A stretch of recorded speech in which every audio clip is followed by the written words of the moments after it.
In most cases, all the elements in the array will contain same type of data, and you will declare the array with that data type.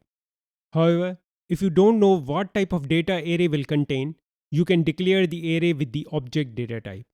Then each element of an array can contain any data type, like array of string and integer data type. Let me show you.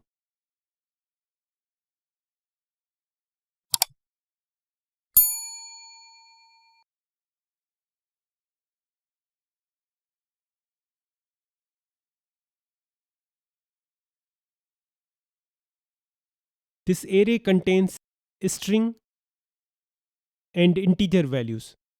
That's why I have declared it with the object data type.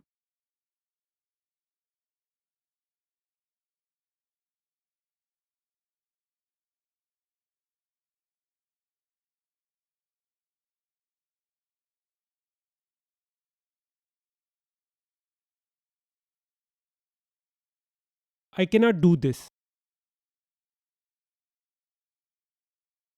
C# compiler will generate an error. Or this.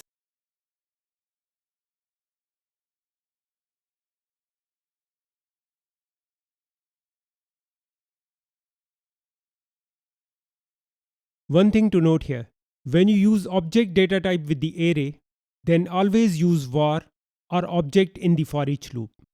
Why is that? Because you cannot use int data type like this.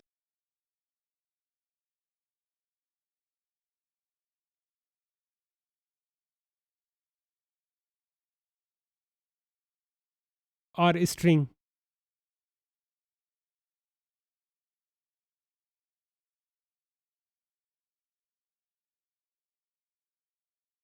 This will generate error because you don't know what type of value will be passed to this variable from this array.